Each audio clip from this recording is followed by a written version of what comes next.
Hi everybody, welcome to my YouTube channel. My name is Jens Pateu, and in this video I want to talk about Elon Musk. Because Elon Musk is being said to be an anti-establishment figure right now. He's supposedly a proponent of free speech. He's being lauded on Twitter as, helping the alternative media blossom because of allowing free speech on Twitter. But is he really as anti-establishment as he claims he is? And I'm going to go over multiple points in this video in which I will show that he is not as anti-establishment as he claims he actually is. So let's start from the beginning. Musk was already playing with the idea of a payment system on the internet in the early 1990s, which then became PayPal. PayPal was actually first called X, and he, was involved with Peter Thiel. They were called the PayPal Mafia, and Peter Thiel is involved with the establishment because Peter Thiel is actually head of the Bilderberg, head of the steering committee of the Bilderberg Group, and the Bilderberg Group is a global think tank that is really associated with the elites, with the establishment. It's associated with the royal houses, associated with prime ministers who come there, big businesses, even big heads of the media, and it's all kind of secretive. So that's that. So in early 2002, Musk had already his plans for his company SpaceX, and he wanted to go to Russia. He went to Russia, actually, to try to buy Russian rockets to start his SpaceX company. That failed, but on this trip with him was a guy called Mike Griffin. Now, Mike Griffin, at the time, he was a aerospace engineer, and Musk offered him the position to become head of SpaceX. Now, Mike Griffin didn't accept that position, but Mike Griffin went on to become the head of In-Q-Tel. Now, In-Q-Tel is a private enterprise that is totally funded by the CIA. So it has a lot of connections to the establishment and to the deep state, as people call it. So is it any coincidence that, there's this connection between Mike Griffin and Elon Musk, and now Elon Musk has actually become the biggest NASA contractor, as you can see in this picture here. I mean, the California Institute of Technology is the biggest, but that's actually NASA's Jet Propulsion Lab. So he's basically the biggest NASA contractor. He's also a huge military contractor. So isn't it weird that, in the beginning we find this connection between, Mike Griffin, who became the head of this huge privately company funded by the CIA, and Mike Griffin is actually really involved in the establishment too, because he became a high-level NASA administrator, who allowed these contracts with Musk SpaceX, and he's described as in Time magazine as one of the most 100 influential people on Earth. So there is these connections with the establishment which cannot be ignored. So how are you anti-establishment if you're getting these $1 billion worth of contract with the Pentagon, for his Starlink system that's also being used for the military, and NASA? Something doesn't fit there. And this is only the first in a whole list of points I'm going to go over, which show that the perception of Musk is not the perception who he really is, because it's all about perception. And that's something that politicians know really well. You can claim to stand for something, but if the evidence is against you, it won't matter, because in the public's eye, perception is everything. If you have the perception that you're a freedom fighter, then the evidence don't matter, because most of the public don't look at that. So, and actually he bought Twitter in 2023, and my question is, how was he even able to buy Twitter? Because we know that Twitter was also involved in the establishment, Silicon Valley, like basically deep state controlled. So how did they allow him to buy Twitter if they wouldn't? He would be a true freedom fighter. So that's that, of course. Also, when he was becoming the owner of Twitter, he put Linda Yacinato as head of Twitter. Now, Linda Yacinato is somebody who's also really involved in the establishment and the mainstream media. She was head of NBC Universal, so she worked for the mainstream media, and she was also chair of the Ad Council, an organization that creates advertisements, and she partnered with the Biden administration in 2021 to create a COVID vaccination campaign. So she's really in bed also with the establishment, with the Biden administration. So would you really appoint somebody like that at the head of Twitter, especially because she's also involved with the World Economic Forum. Linda Yassinaro is involved with the World Economic Forum. She is the chairperson of the World Economic Forum's Task Force on the Future of Work, and she also sits on the World Economic Forum's Media and Entertainment and Culture Industry Governors Steering Committee. That's a mouthful. So another thing with X is that, he promised freedom of speech, but then he backtracked on that.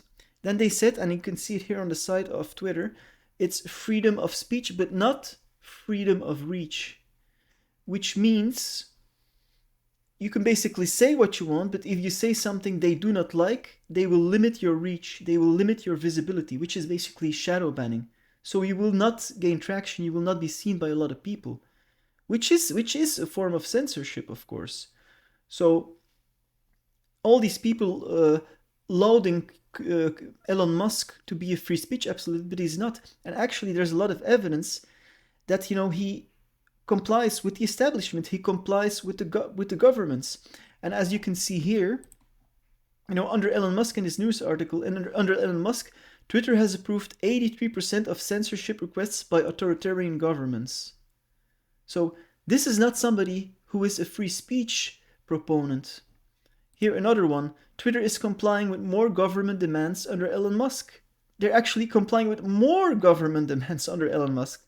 So you see here how perception is totally different from the facts. Perception is everything. Like politicians know so well, the perception of the public creates the reality in the public's mind. Here's another one from Turkey. In response to the legal process and to ensure Twitter remains available to the people of Turkey, we have taken action to restrict access to some content in Turkey today. So this is how he always has like an umbrella over him. He can say, oh, well, I had to, otherwise they would have deleted X in that country. So he always has this kind of umbrella. So he just basically complies. A real free speech absolutist would say, okay, then there's no X anymore in Turkey. So it seems like a total smoke and mirrors game. And here another proof, if you, for example, criticize Israel, then your reach is really limited. And this is this guy saying that if you criticize Israel, your reach is limited. So it's not truly free speech, but he's being lauded by so many people as a free speech absolutist, which is absolutely not true, actually. So that's that. So another point is transhumanism. Now, Elon Musk is a transhumanist. He's a big proponent of transhumanism. Now, transhumanism is where the transhumanists want people to merge with AI, to upload their consciousness in the cloud, to put chips in their brain, bionic body parts, all that stuff to, reach immortality. So, and Musk is a big transhumanist, and transhumanism is also one of the big points of the World Economic Forum. Klaus Schwab, the owner of the World Economic Forum, has been saying for years that he wants to put chips in people's brains, as you can see in this clip that I'm going to play right here. Can you imagine that in 10 years when we are sitting here, we have an implant in our brains, and I can immediately feel, because you all will have implants, and we measure your brain waves, and I can immediately tell you how the people react, or I can feel how the people react to your answers. Is it imaginable? This is also what Elon Musk exactly is doing with his company Neuralink. He's making the technology possible for transhumanism. He wants us to merge with machines. And the way he says it is really weird, because he says, he on one hand, he warns for AI. He says AI will become so powerful, it's dangerous. And then he says, oh, what we will have to do is we have to merge with AI, because otherwise it will overtake us, which is such a false dilemma. It's like creating this false dilemma to convince people to merge with AI and to accept AI. And he also says that he wants X to be humanity's collective consciousness. He sees it in the future as humanity's collective consciousness, which is, of course, another transhumanist thing, where, the consciousness of humanity will come together in like a technological singularity. And it's the same thing what Meta does. The Metaverse. Facebook changed their name to Meta because they really want to push that Metaverse. because they think it's the next evolution in social media, where people will, have these devices on, and in the future it will be implanted in their brain, and they will be able to interface in the metaverse. Their conscious will become, their avatar, their online personality will live in the metaverse. But it's basically the same thing. So on the other hand, we have Elon Musk, who is supposedly the alternative guy, and on the other hand, we have Meta, but they're all leading to the same things. They're all leading to your consciousness being uploaded in the cloud, in the metaverse, or whatever. Transhumanism. So, in my opinion, it's a kind of trap. And he is pushing this big with Neuralink. He is making it possible. So, another point on the agenda with Elon Musk is electric cars. Now, electric cars is also one of the big selling points also of the World Economic Forum. Why do the elites want to control the movement of people? And how do you control the movement of people? Is by pushing electric cars. It's also part of the net zero agenda, which I will discuss in a moment. But so, if you have an electric car that's controlled by AI, as Musk is creating them, then if you say to the taxi, which is an AI, and it's a driverless taxi, you say, I want to go there. And the taxi will say, oh, you can't go there because that destination is not part of my reach. It's not part of my destination set. It will be limited to certain zones. So you can't take your gasoline, you can't do like with your gasoline car. You can't put gasoline in your car and you can drive 1,000 miles to wherever you want. That is not possible with these electric cars, and that is exactly the intention. So he's also making that possible with his Teslas, of course. And you can see how electric cars are really pushed, because actually electric cars are not as consumer friendly as gasoline cars. They are not. They don't have that. They don't have the same range. They're very, very heavy. I mean, you can't tow them. They have to if there is an accident, they have to tow them with special material. Also, if they catch fire, they explode and they don't stop burning. So the fire department has to put them in special vats filled with water, because otherwise they would keep burning for days and days and days. So there's a lot more overhead with electric cars. And here I'm going to also show you in this image, California cops speak out against Tesla police cars and call them unfit for duty. But still it's being pushed because California pushes this net zero agenda. Because California as a state is totally going for this net zero agenda with electric cars. So actually, while in a normal market, these cars would not be successful because people don't like them as much, they're not as good, but they're being artificially pushed and introduced by the governments, by the mandates of the governments. So people and police forces are, mandated to use them, and they don't like them. It's the same thing, say here, for example, Europe's leading motorcycle maker is in trouble. They're at the verge of bankruptcy. Why? Because nobody buys these electric motorcycles. They're just not as good and not as dependable. So it's a totally fake market, again pushed with the help of Elon Musk, another point on the agenda that he pushes.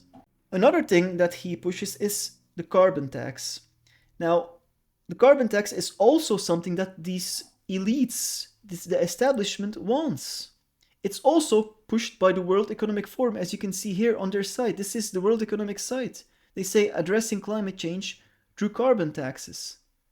And this is exactly also the same thing Musk wants. And let me play you this clip here of Musk. I mean, my top recommendation, honestly, would be just to have a carbon tax. So he's a total proponent also of the carbon tax, just as Klaus Schwab, head of the World Economic Forum, is a proponent of the carbon tax. So, and they are creating this, I'm going to show you this other clip here. They are creating all these kind of, technologies to measure your CO2 output. So, it's basically just control, because every purchase has a CO2 tracker, and then they can tax you on it. It's just incredible. But Musk is also a proponent of it. At billion consumers, we're developing through technology an ability for consumers to measure their own carbon footprint. What does that mean? That's where are they traveling? How are they traveling? What are they eating? What are they consuming on the platform? So individual carbon footprint tracker. Just incredible. But Musk is also a proponent of it. So another point on the agenda that Musk promotes is the universal basic income. And as you see here, again on the site of the World Economic Forum, they are proponent of a universal basic income. See here, universal basic income is the answer to the inequalities exposed by COVID-19. And this is from April 17th, 2020. So the pandemic just had started and they were already pushing that universal basic income narrative. And I'm going to play you this clip of Elon Musk where he talks about it. There will be fewer and fewer jobs that a robot cannot do better. Okay. What to do about mass unemployment? This is going to be a massive social challenge. And I think ultimately we will have to have some kind of universal basic income. I don't think we're going to have a choice. Universal basic income. Universal basic income, I think it's going to be necessary. So it means that unemployed people will be paid across the globe Yeah. because there is no job. Machine, robot is taking over. That's simply and I want to be clear that these are not things that I think that I wish would happen. These are simply things that I think probably will happen. So here, again, obvious, Elon Musk promotes this universal basic income. And the weird thing is that, like, he says, I don't want it, but it will happen. But how do you not want it? You're creating the technology with your Tesla robots. You are creating the technology to help make it happen. So this is totally ridiculous. And it surprises me that not more people see through this. So, there's a lot of things here. And we have to remember, perception is reality. In politics, perception is reality. It doesn't matter the facts. How people see you is what they will believe. And that's something that Musk is playing really well, but the facts show otherwise. So we know we should be really wary of these billionaires, these multi-billionaires with, deep state connections, multi-billion-dollar companies connected to the government, claiming they are anti-establishment figures. He might be, he might come in handy, to blow off some of the steam of the anti-establishment, sentiment that has been brewing in the last years. So this is really something to watch. So thank you everybody for watching this video. If you like this content, please like, share, and subscribe to my channel. I'll see you in the next video. Bye bye.